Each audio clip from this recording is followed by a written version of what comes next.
हर खबर पर होगी आपकी पकड़। डाउनलोड कीजिए एबीपी लाइव ऐप। देखिए, मुंबई ने कोरोना के मामलों में चीन के वुहान को पीछे छोड़ दिया।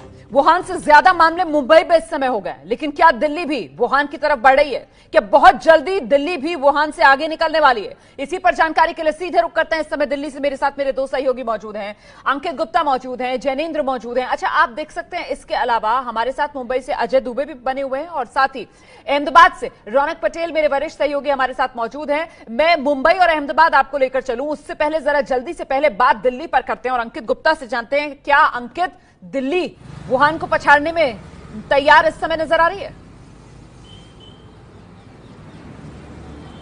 जी, बहुत चिंताजनक हालात हैं और इस शब्द का मैं इस्तेमाल इस वजह से कर रहा हूं क्योंकि दिल्ली में, जहां देश में जो डबलिंग रेट है वो 13 से 14 दिनों का है, तो देश की राजधानी दिल्ली में 12 से 13 दिनों का है।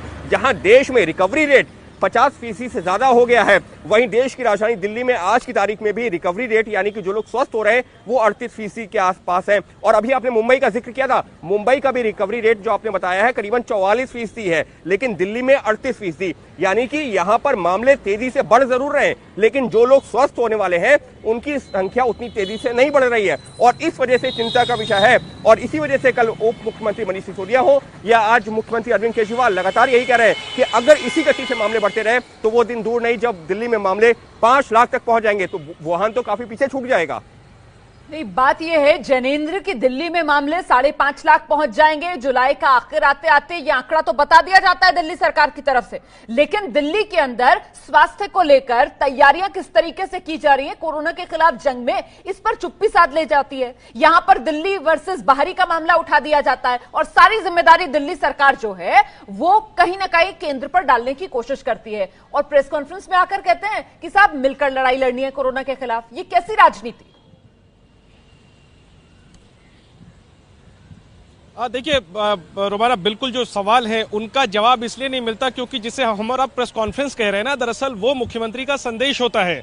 वो प्रेस को संबोधित करते हैं, लेकिन प्रेस का सवाल उनसे पूछा जाए और उसके वो जवाब दें, इसकी कोई सुविधा दिल्ली सरकार की तरफ से नहीं होती। इसीलिए सारे सवाल अनुत्तरित हैं। कल जो आंकड़ा मुख्यमंत्री उप मुख्यमंत्री ने रखा है 5.5 लाख संक्रमण का 31 जुलाई तक, इसके बाद पूरी दिल्ली में कहीं ना कहीं एक भय और दहशत का माहौल है कि आने वाले दिन कैसे होने वाले हैं। अब जिससे भी बात करिए वो 5 लाख के आंकड़े की बात करेगा, लेकिन जब स्वास्थ्य मंत्री से हमने आज सुबह पूछा कि सर 5 लाख के आंकड़े की क्या तैयारी है, 80,000 बेड कैसे आप लोग इंतजाम कर रहे हैं, जबकि फिलहाल अगर हम कहें तो 8,000 के करीब में बेड हैं, तो स्वास्थ्य मंत्री का जवाब था कि हम अभी 30 जून की तैयारी कर रहे हैं, हम अभी 31 जुलाई की तैयारी नहीं कर रहे हैं। तो इस तरह के जवाब अगर स्वास्थ्य मंत्री देंगे और इस तरीके की भयावह स्थिति भी सरकार की तरफ से ही बताई जाएगी, जाहिर सी बात है आने वाले दिन देश की राजधानी में कैसे होंगे, इसको लेके बड़ा सवाल खड़ा हुआ है। मुख्यमंत्री सकारात्मक बात कह रहे हैं, इससे उम्मीद भी जग रही है, लेकिन सिर्फ बातों से नहीं होगा, उपदेश से नहीं होगा, काम करके दिखाना होगा। और फिलहाल वो चीज नजर नहीं आ रही है जितनी भयावह तस्वीर खुद सरकार की तरफ से बताई गई है आने वाले दिनों को लेकर के। सवाल तो ये है कि मुख्यमंत्री सकारात्मक बात कर रहे हैं या फिर मुख्यमंत्री ने एक तरीके से हथियार डाल दिया और मुख्यमंत्री समझ चुके हैं कि अब वो कुछ कर नहीं सकते हैं, बात उनके हाथ से निकल चुकी है। ऐसे में मुख्यमंत्री जो हैं अब वो अपना दामन बचाने के लिए केंद्र और राज्य के बीच सहयोग की बात कर रहे हैं। सवाल तो ये बड़ा हो जाता है ना। फिलहाल मैं जल्दी से जरा दर्शकों को मुंबई लेकर चलती हूं। अजय हमारे साथ मौजूद है दिल्ली की तरह। अजय, मुंबई में भी कोरोना का विस्फोट?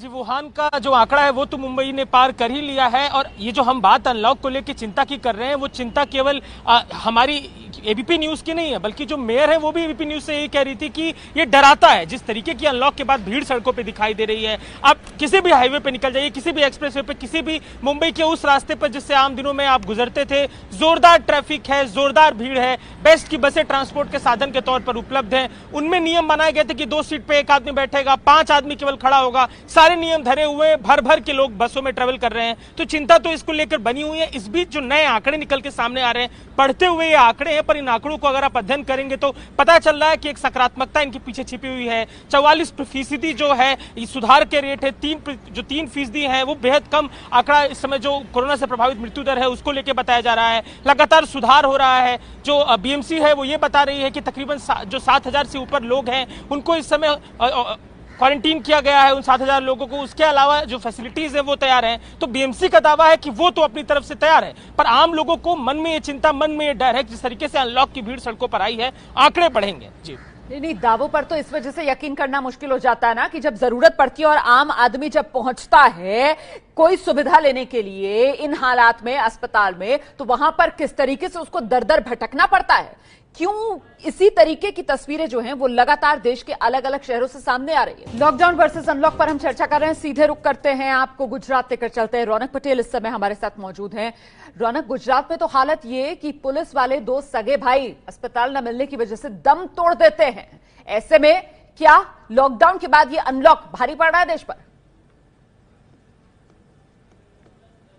अनलॉक जो है, जहां तक मामले बढ़ने की तादाद है तो उसमें भारी नहीं पड़ रहा है, लेकिन मृत्यु दर गुजरात का लगातार बढ़ता जा रहा है।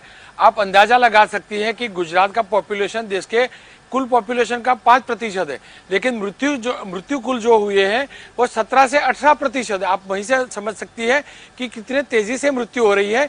यहाँ पर यमराज साबित हो रहा है कोरोना।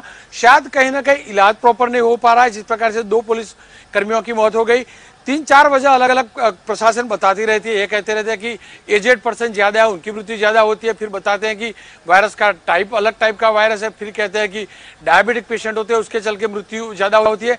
लेकिन सच्चाई है कि अनलॉक के बाद मामले इतनी तेज रफ्तार से नहीं बढ़े, लेकिन मृत्यु दर जो है लगातार बढ़ता जा रहा है। और अहमदाबाद का जो मृत्यु दर है सबसे खतरनाक है।